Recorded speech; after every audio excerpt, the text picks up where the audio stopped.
What's up, guys? How you doing? Hope you're doing well. Today we got a video. We're doing the Cleveland Cavaliers season preview and prediction. I'm really excited about this video. This season has actually already started. I did this a little too late. So most teams have played like 2 to 3 games, and I've actually seen the Cavs play a little bit, and they've really surprised me. But without further ado, let's just look at their 2019-20 recap. So looking at their 2019-20 season, Colin Sexton, their first round pick the year before, developed into a 20-point per game score, but it didn't really come at the cost, or his increase of play didn't really impact winning at all. He just kind of became more of a established player in the league, but he definitely had some big games to show you what he could be in the league, and he projects to be a pretty good player now in the league, just seeing his potential and what he can do. And then looking at other players, Garland was disappointing, but it was his rookie year, and he was coming off a big injury, and he was basically going from high school to the NBA. So I wasn't surprised that he didn't look great. I didn't think he would look great. And this season he's showing some more signs, so we'll see about him. We'll get to him later. Kevin Love wasn't traded, which was kind of a big one. People thought he would be moved to like Portland or something, just because he's pretty good still, and he's on this team that isn't very good, so people thought for sure he was going to get moved, but the contract's a little too crazy.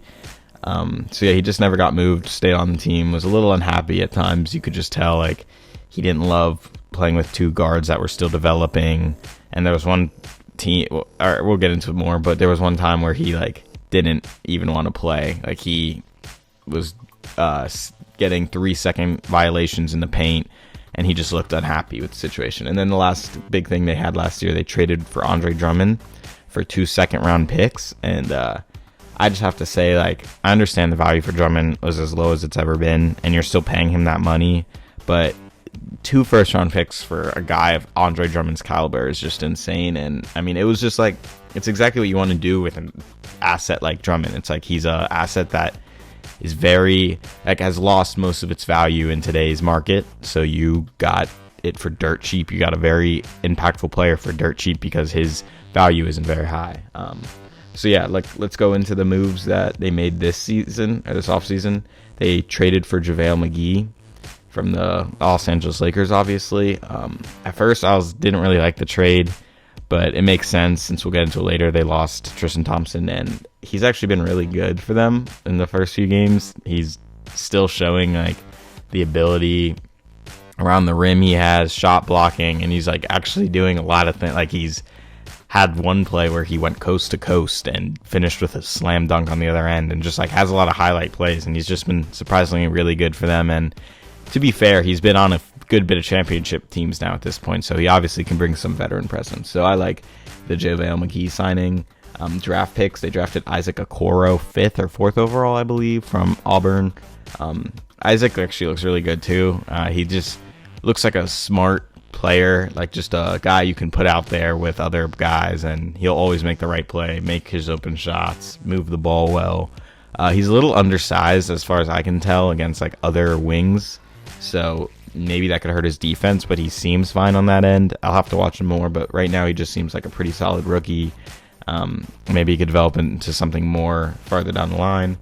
Free agents signed, not much to look at. Damian Dotson from New York non-maker. Leaving into free agency, though, they lost Tristan Thompson to the Boston Celtics, which definitely hurts. He was a good backup center for them, sometimes even starting. He's just one of the best offensive rebounders in the league. Just a crafty player, knows how to use his body and screens and just like sealing off defenders. Just like a good veteran big to have on your team. And minutes are mostly going to be taken up by JaVale, so it's not a huge deal. But I think Tristan is obviously a better player than JaVale, so it is a little tough losing him, but not the biggest deal. So staying on this team, they have Dante Exum, who was traded from Utah last season. And he was pretty much a bust. He was drafted like 6th overall, supposed to be really good, and never really lived up to that hype. But still, he's been pretty good for them. I do like him now in this league just because now that he's a bigger guy, like he's like 6'7", 6'6", and he has a lot of guard skills. His shooting isn't that big of a deal because you can run 3-man guard lineup or 3 guard lineups with him being like the wing guard. and then you have Sexton and Garland. So it's like you have 3 guys, and you have a lot of shooting around him, so it doesn't really hurt. And he's super skilled for being 6'7", so you can run things through him with Garland and Sexton on the floor. So I like his potential with that lineup and just the versatility he brings, being able to play point guard all the way to small forward with his size. So I think he's a good signing for them. Kevin Porter Jr., he's actually been injured this season so far, but last season he showed a lot of good wing skills, just being able to 3-and-D, shoot well. He had actually some creation off the dribble, had some really big games for them, but overall just seems to project as like a 3-and-D guy. Similar to Kelly Oubre, I'd say, just like his play style. Not great at like anything on the court, but just pretty fluid and can get like make open shots, make open layups, cut when needed to, spot up when needed to. Just does about everything on the offensive side, and defense is still a little developing. He's a little thin, but yes, just a good wing guy. Chetty Osman, who is coming off the bench for this team, and I really like him. He's just such an active offensive player. Like, he just always is looking to cut to the rim, find the ball, just like he's always looking to score in any way he can, and he's just really active on that end.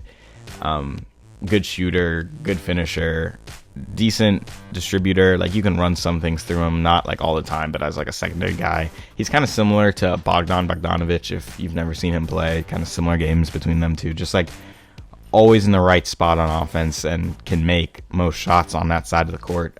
Defense is definitely his issue. He either plays shooting guard or small forward, and he's a little undersized at the small forward position. Shooting guard, he's a little unathletic, so I still think he could be really good for them, and he has been good for them off the bench as just a scorer, so I think that's a good role for him. Another player, Larry Nance, off the bench. He's just a skilled big for them. He can play either the 4 or the 5, but I like him more at the 5 now, but can do either. He's just a good shooter, passer, very athletic, really good dunker, but yeah, just skilled on all levels. Just like, actually, like, that's what I like about him probably most, his passing ability. You can actually like run some things through him, and I just like bigs who can pass, because then you can do a lot of handoff stuff, and his screening is just really important for them. So I like Larry Nance. So let's get into like the more heavy hitters on this roster. Andre Drummond, we obviously talked about him. They traded him from Detroit for 2 second-round picks, and like I said, obviously Andre Drummond's game isn't perfect for the NBA we have now. What he's most elite at is rebounding, and while that's definitely still useful, like there's games where he can just dominate the boards, it's not like the biggest thing. Like, you don't want to pay someone just to rebound, and he's not a great defender, not a great rim protector, not very skilled offensively. He showed some signs in Detroit, but he's kind of gone back to just being like a around the basket guy in Cleveland, which is fine because that's his role. But I still think, with all those negatives, great rebounder, still a decent defender, and just good around the rim, and he's super athletic and just a body down there. Like, he's still an impact player for them, and they got him for dirt cheap, and he's going to help them win games. Like, there's just no way of saying he won't help them win games. Like, he's not like a negative player out there, at least from what I've seen. So even though he's not perfect for today's NBA, I still think he's very valuable.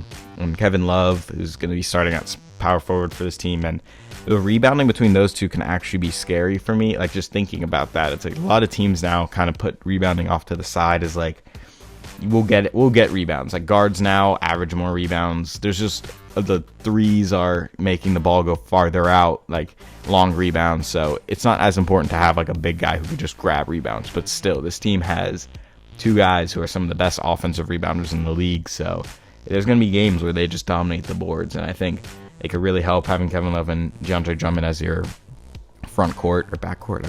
I always forget what that is. I think it's front court. And then, yeah, he's just a great shooter, skilled offensive player. He isn't not as good on defense as he was. He's just never been that great. But I feel like back with like LeBron and that, he could step out on guards more, and now he really can't. Like, he just gets fried on defense. So that's the negative, but offensively, he's still Kevin Love, just great shooter, great scorer, great rebounder. So let's look at the 2 guards on this team. We have Darius Garland, who is coming off a pretty disappointing rookie year, but I mean, he's just looked really good this season. Last game was really the only game he didn't have like a really big impact. He still was good. He only had like, I think like 12 points, something like that but they still won. He's just been a really good shooter for them.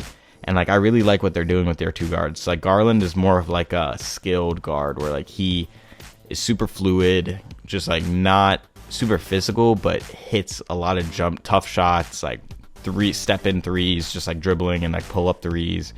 A lot of mid-range floaters, not super physical, like I said, but just a super, like, I don't know how to describe it, like just a smooth player. Like he's a smooth operator, as Dwayne Casey said about him when preparing to play them. He's a smooth operator. He just kind of has a feel for the game, and he just gets his looks. Like his threes are really good. Like he has a really great 3-point shot, and he just steps into it super well off screens, and when rolling, like when dribbling up court, he can just pull into it, and super fluid. I just really like him as a player. Pretty good passer too. Like he just has a good basketball feel to him. And then Colin Sexton, who was the pick before him. Like there was a lot of questions, can this work? I think it 100% can work. Like there's a lot of teams now. Most teams like having two guys who can both dribble the ball and be ball dominant guys, just so you have a switch up. And these two have different skill sets. Like they bring different things to the table. Like I said, Garland's more of a skilled guy. Sexton's more of a push the issue, be physical, get to the rim, get fouled. Just like more of a isolation scorer.